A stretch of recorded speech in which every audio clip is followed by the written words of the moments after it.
Yes Shah Jahan, ഫെബ്രുവരി 19 വീണ്ടും special investigation team തലവന്മാർ ഹൈക്കോടതി ദേവസ്വം ബെഞ്ചിൽ എത്തുന്നുണ്ട്.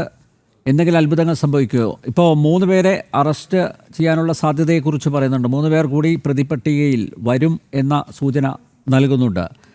ഇപ്പോൾ സ്വാഭാവികമായിട്ടും പൊതുസമൂഹം ആ 3 പേർ ആരായിരിക്കും, അതിൽ എന്തായാലും കടകംപള്ളി സുരേന്ദ്രനും PS പ്രശാന്തും അല്ലേ? കാരണം അവരുടെ ഇൻവോൾവ്മെൻറ്റിനെ കുറിച്ചും നേരത്തെ തന്നെ ഹൈക്കോടതി ദേവസ്വം ബെഞ്ച് പരാമർശിച്ചു പോയിട്ടുണ്ട് അല്ലേ?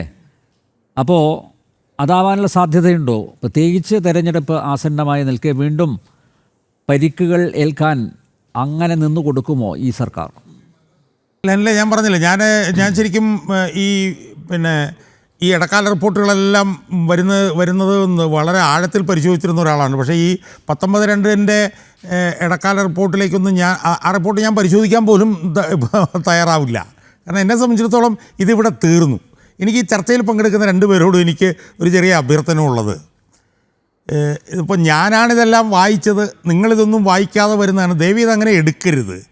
എനിക്ക് ശ്രീമാൻ ജയചന്ദ്രനോട് പറയാനുള്ളത്, ഈ നവംബർ 5 ഇടക്കാല റിപ്പോർട്ട് ജയചന്ദ്രനൊന്ന് നോക്കണം. നവംബർ 5 ഇടക്കാല റിപ്പോർട്ടിൽ തന്നെ 8 ഇടക്കാല റിപ്പോർട്ടുകൾ വന്നതിനെ കുറിച്ചിട്ട് നവംബർ 5 ഇടക്കാല ഉത്തരവിൽ തന്നെ പറയുന്നുണ്ട്. അത് നവംബർ 5-താണ്. 7 ഇടക്കാല റിപ്പോർട്ട്. 7 ഇടക്കാല റിപ്പോർട്ടുകളെ കുറിച്ച് നവംബർ 5 വിധിന്യായത്തിൽ പറയുന്നുണ്ട്. അപ്പോൾ അത് 8ാമത്തെ ഇടക്കാല റിപ്പോർട്ടാണ് നവംബർ 5. നവംബർ 5 റിപ്പോർട്ട് വന്നു കഴിഞ്ഞിട്ട് ഇന്ന് 3ാമത്തെ റിപ്പോർട്ടാണ് വന്നിരിക്കുന്നത്. അപ്പോൾ 8ഉം 3ഉം 11 ഞാൻ മനസ്സിലാക്കിയിട്ടുള്ളത്. അതുകൊണ്ടാണ് ഞാൻ 11 റിപ്പോർട്ടുകളെന്ന് പറഞ്ഞത്. അതിപ്പോൾ ജയേന്ദ്രൻ ഈ വീട്ടിൽ ചെന്നിട്ടൊന്ന് മറിച്ച് നോക്കിയാലും മതി. പക്ഷേ ഇതൊക്കെ ഒന്ന് ഞാൻ പറയുന്നത് കോടതി വിധികളിൽ കോടതി നടത്തിയിരിക്കുന്ന പരാമർശങ്ങൾ, അവരെടുത്തിട്ടുള്ള തീരുമാനങ്ങൾ, അതിൻ്റെ ശരിതെറ്റുകൾ, അതാണ് ഞാൻ വിശകലനം ചെയ്യുന്നത്. മനസ്സിലായില്ലേ? അതിനപ്പുറത്തോ അതിന് മുകളിലോ താഴെ ഒരു കാര്യവും ഞാൻ വിശകലനം ചെയ്തിട്ടില്ല. കോടതി എടുത്തിട്ടുള്ള നടപടികളാണ് ഞാൻ വിശകലനം ചെയ്യുന്നത്. അപ്പോൾ അതുകൊണ്ട് ആ നിലയിൽ വേണം എന്നോട് സംസാരിക്കാൻ, അല്ലെങ്കിൽ പിന്നെ നമ്മൾ സംസാരിക്കുന്നതിൽ അർത്ഥമില്ല. ഇനി BJPയുടെ പ്രതിനിധിയോട് എനിക്കൊരു കാര്യം മാത്രമേ പറയാനുള്ളൂ. CBI എന്ന് BJPയുടെ പ്രതിനിധി പറയുന്നുണ്ട്. ഈ CBI അന്വേഷിച്ച ഒരു ലാവലിംഗ് കേസ് എന്ന് പറഞ്ഞൊരു കേസുണ്ട്. ആ കേസ് 40-45 തവണ സുപ്രീം കോടതിയിൽ മാറ്റിവെച്ചു എന്ന് മാത്രമല്ല, BJPയുടെ പ്രതിനിധി മനസ്സിലാക്കേണ്ടത്, CBI അന്വേഷിക്കുന്ന ലാവ്ലിൻ കേസ് കഴിഞ്ഞ 1.5 വർഷക്കാലമായി ബെഞ്ചിൻ്റെ പോലും മുമ്പിൽ വന്നിട്ടില്ല. ഇപ്പോൾ ഇരിക്കുന്ന ചീഫ് ജസ്റ്റിസ് സൂർജയകാന്തും മലയാളിയായിട്ടുള്ള ന്യായാധിപനായിട്ടുള്ള KV വിശ്വനാഥനും ചേർന്നുള്ള ഡിവിഷൻ ബെഞ്ചിൻ്റെ മുന്നിൽ പിണറായി വിജയൻ പ്രതിയായി വരാൻ സാധ്യതയുള്ള ലാവലിംഗ് കേസ് കഴിഞ്ഞ 1.5 വർഷക്കാലമായി ബെഞ്ചിൻ്റെ മുന്നിൽ പോലും വന്നിട്ടില്ല. ആ CBIയുടെ കയ്യിലേക്ക് നിങ്ങൾ ഈ ശബരിമല പെരുങ്കുളം അങ്ങോട്ട് കൊടുത്തു കഴിഞ്ഞാൽ ഉടനെ തന്നെ പ്രതികളെയൊക്കെ അങ്ങോട്ട് എന്നൊക്കെ പറഞ്ഞു കഴിഞ്ഞാൽ ഇത്തിരി ബുദ്ധിമുട്ടാണ് അതൊക്കെ വിശ്വസിക്കാൻ. അത്രയും മാത്രമേ അവിടെ പറയുന്നുള്ളൂ. ഇനി ശബരിമല പെരുങ്കുളം സംബന്ധിച്ച് ഇനി ഒരു ചുക്കും നടക്കാൻ പോകുന്നില്ല, ഒരു സംശയവും വേണ്ട. 19/1/2025 വിധിന്യായത്തിൽ എന്തൊക്കെയാണ് പറഞ്ഞിരുന്നതെന്നറിയാവോ? ഇപ്പം 5 പേരെ അറസ്റ്റ് ചെയ്യുമെന്നാണ് വിചാരിച്ചുകൊണ്ടിരുന്നത്. ഞാൻ വീഡിയോയും ചെയ്തു, ഉടനടി 5 പേരെ അറസ്റ്റ് ചെയ്യപ്പെടാൻ പോകുന്നു. 19/1 കഴിഞ്ഞിപ്പോൾ 9/2. ഈ 9/2 പറയുകയാണ്, എന്താ പറയുന്നറിയാവോ? ഒരു 3 പേരെ ഉടനെ അറസ്റ്റ് ചെയ്യുമെന്ന്. 5 പേരെ അറസ്റ്റ് ചെയ്യുമെന്ന് ഹൈക്കോടതി തന്നെയാണ് പറഞ്ഞത്. ഇപ്പോൾ ഹൈക്കോടതി പറയുകയാണ് ഇനി ഒരു 3 ഒരാളെ അറസ്റ്റ് ചെയ്യാൻ പോകുന്നില്ല. ഞാനിപ്പോൾ ഈ വിധിന്യായം എടുത്ത് വായിച്ചു നോക്കുമായിരുന്നു. നവംബർ 5 വിധിന്യായത്തിലൊരു ഭാഗമുണ്ട്, ശ്രീമാൻ ജയചന്ദ്രൻ ഒന്ന് കേൾക്കണം. Now it is by now clear that Mr. Poti and his associates were granted unrestricted access by complicit officials, enabling them to take precise measurements and fabricate replicas of sacred artifacts. Such replicas, crafted under the guise of temple work, could really be sold in international markets at astronomical prices, a well-documented modus operandi of art smugglers and conmen worldwide. ഞാൻ മലയാളത്തിലാകുന്നില്ല, അറിയാലോ അർത്ഥം. This bears disturbing resemblance to the operations of notorious figures like Subhash Kapoor, the international temple art thief who similarly exploited religious patronage to loot and traffic priceless heritage objects. ഈ അടുത്ത sentence പ്രത്യേകം ശ്രദ്ധിച്ച് കേട്ടോണം.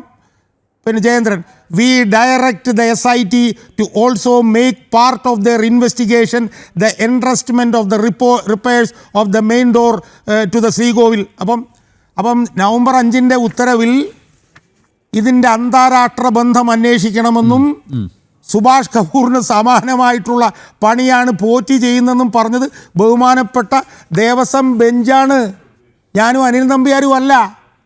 November 5 കഴിഞ്ഞിട്ട് മാസം 3 കഴിഞ്ഞ് ജയചന്ദ്ര, എവിടെ പോയി അന്താരാഷ്ട്ര ബന്ധം? പിന്നെ ഹൈക്കോടതി ദേവസ്വം ബെഞ്ച് ഇത് ചോദിച്ചിട്ടുണ്ടോ? അതിനിടയിൽ ഒരു മണി വന്നിരുന്നു. അതെ, അതിൻ്റെ ഇടയിൽ അത് കഴിഞ്ഞ് പിന്നെ രമേശ് ചെന്നിത്തല മൊഴി കൊടുത്തു. രമേശ് ചെന്നിത്തല പറഞ്ഞൊരു വിദേശ വ്യവസായി മൊഴി കൊടുത്തു. ആ വിദേശ വ്യവസായി പറഞ്ഞതനുസരിച്ചൊരു ഡി മണി വന്നു. ഡി മണി പോയെടുത്ത് പിന്നെ പപ്പും കൂടെയും പിന്നെ ബാക്കിയില്ല, അതിൻ്റെ വഴി പോയി, അത് തീർന്നു. പിന്നെ ഹൈക്കോടതി അതങ്ങ് വിട്ടു. അതേ വിധിന്യായത്തിൽ തന്നെയാണ് the further irregularities in connection with gold plating of ദ്വാരപാലകാസ് ഇൻ സെപ്റ്റംബർ 2025. അതെ സെപ്റ്റംബർ 2025. അതായത് PS പ്രശാന്ത് ദേവസ്വം ബോർഡ് പ്രസിഡൻറ്റും വാസവൻ ദേവസ്വം മന്ത്രിയായിട്ടിരിക്കുന്ന സമയത്ത് ദ്വാരപാലകരുടെ ഗോൾഡ് പ്ലേറ്റിങ്ങുമായി ബന്ധപ്പെട്ടുകൊണ്ട് 8 വിശദമായിട്ടുള്ള പാരഗ്രാഫിൽ ക്രമക്കേട് നടന്നിട്ടുണ്ടെന്ന് നമ്മളോട് പറഞ്ഞത് ഞാനും അനിൽ നമ്പ്യാരുമല്ല, കേരള ഹൈക്കോടതിയുടെ ദേവസ്വം ബെഞ്ചാണ് ഞങ്ങളോട് പറഞ്ഞത്. PS പ്രശാന്തിൻ്റെ കാലത്ത് ഇത്രയും ക്രമക്കേട് നടന്നിട്ടുണ്ടെന്ന്. അത് പറഞ്ഞത് നവംബർ 5 മാസം 3 കഴിഞ്ഞു. എവിടെ പോയി ജയചന്ദ്ര FIR?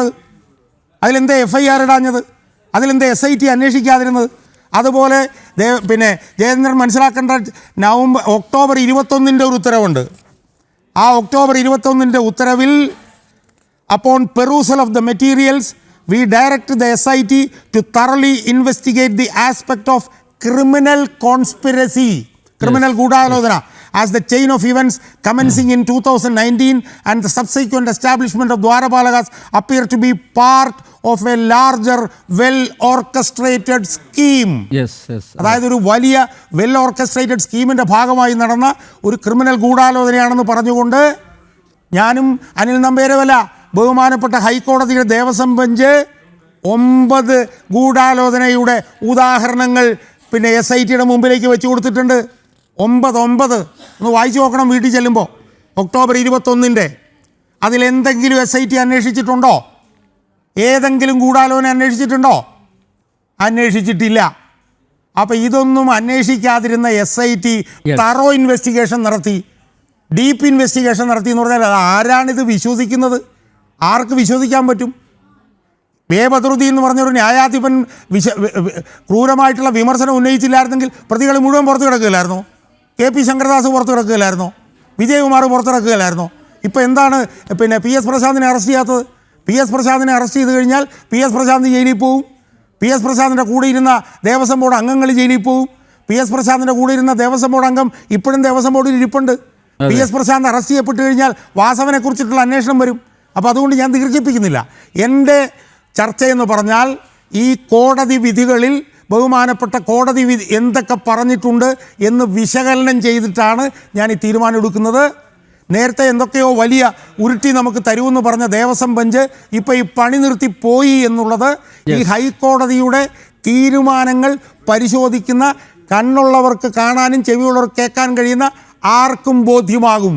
അതാണ് ഞാനിവിടെ പറഞ്ഞിട്ടുള്ളത്.